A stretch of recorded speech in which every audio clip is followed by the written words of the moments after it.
But Chris asked me to talk. I mean, there's so many more people that could do so much better of a job than I could.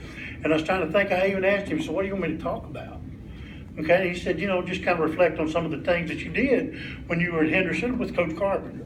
And so that's exactly what I'm going to do. Coach Carpenter paid, some of you may or may not have known Coach Carpenter like I did or whatever, but he played a major role in my life. And I'm going to explain some of those things in just a second. I'm going to tell a story first that I think is funny. You may not find it. Everybody's got their own stories. But I can remember there's one thing about Coach Carpenter. I was very fortunate. I had him as a head coach, but also had him as a position coach. So I got a double whammy on Coach Carpenter. Okay? But anyway, the dog, I'm a dog. Who else is dogs in here? Okay? And if you're a dog, you know exactly what I'm talking about. Every day we went through, after we stretched, we're going to do the rope, we're going to do the bar, we're going to do the boards. Okay? In that order, no exceptions.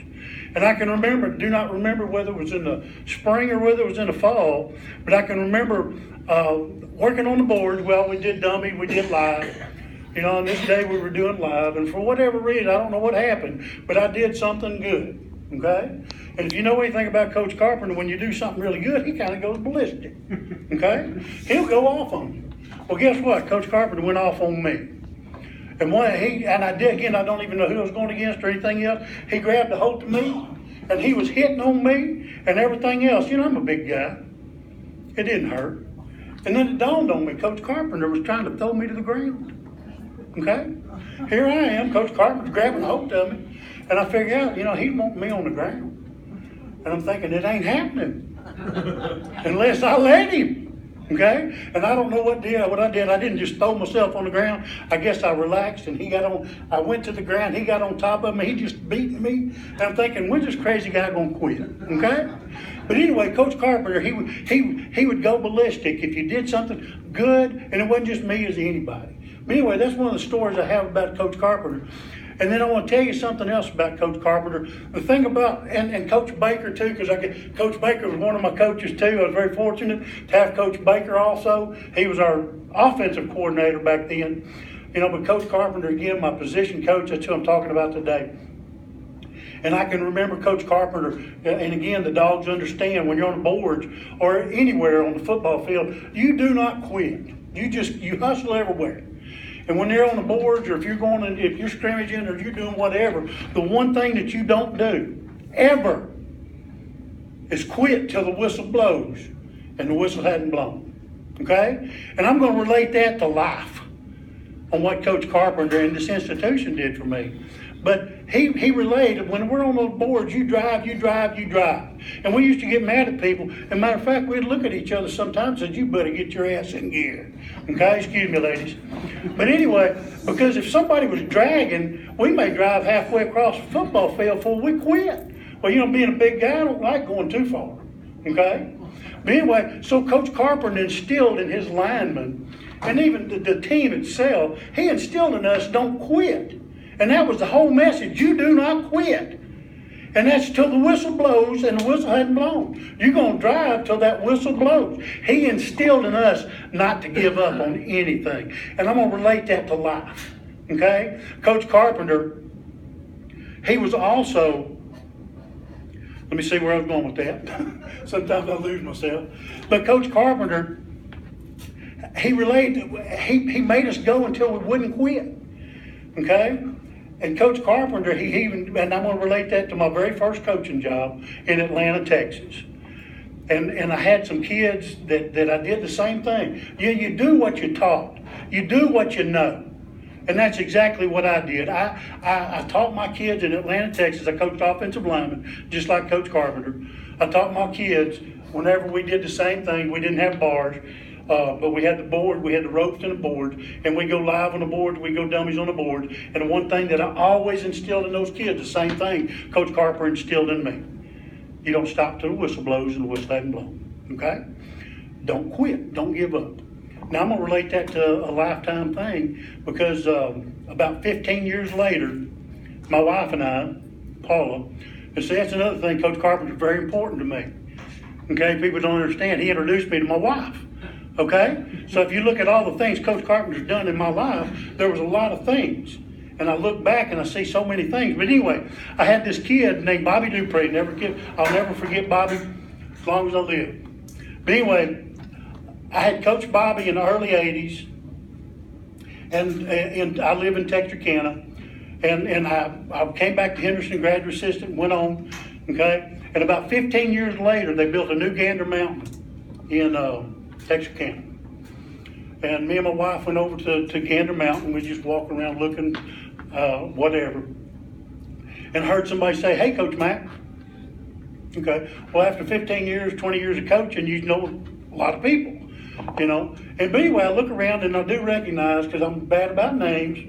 Sometimes I remember names, sometimes I don't. But anyway, I did recognize Bobby Dupree. Okay. And Bobby Dupree looked at me and he said, "Coach Mack," he said, "I want to thank you." And I said, "For what, Bobby?" He said, "I want to thank you for saving my life." Okay? And this story put chill bump down my spine when I tell it, okay? But anyway, Bobby said, "I want to thank you, Coach, for saving my life." You know, whenever somebody tells you, I don't know if anybody's ever told you that, but for me, it was like, okay, what did I do? Okay? But anyway, he started telling me he was a Texas State Trooper, because this is what down in Texas. And he was a Texas State Trooper. And he said, "Coach Mack," he said, "I was on duty I was doing the interstate, you know, tickets and whatever." He said, "I just got off duty." He said, "I'm heading home, driving my state trooper car, you know, police car." He said, "I'm driving home, and this guy I'm driving," he said, "this guy comes along, he blows my doors off. He's probably going 90, 100 miles an hour." And Bobby told himself, he said, "You know what, Coach?" He said, "I'm off duty, I'm not home." And then you know what? He said, "People expect me to do this."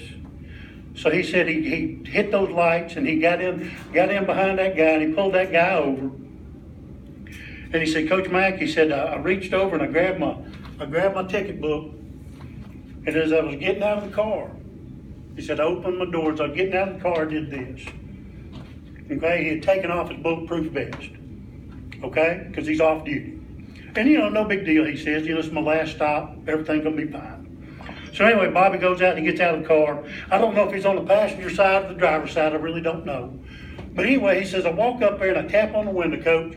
And he said, the guy reaches, you know, he rolls his window down and he looks at me. He said, I lean over. You know how they're going to do whenever they're going to talk to you. You're going to kind of lean down. He said, I lean down and talk to the guy. And he said, when I leaned down, he said, "Coach, the guy shot me."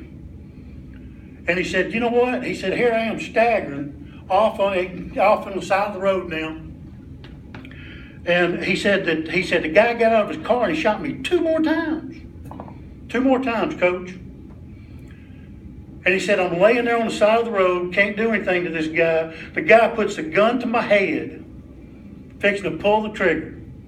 And he said, "Coach," he said, I said something to him like, "Look, guy, I don't think he's used the word incapacitated." He said, "I can't do nothing to you." And whatever Bobby said, he said the guy snapped out of his rage.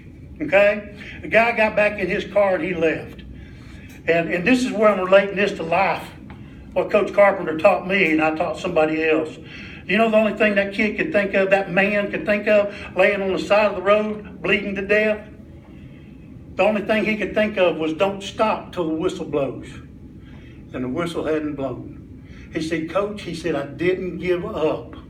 He said, "You instilled in me," and not just me. Coach Carpenter did that for anybody.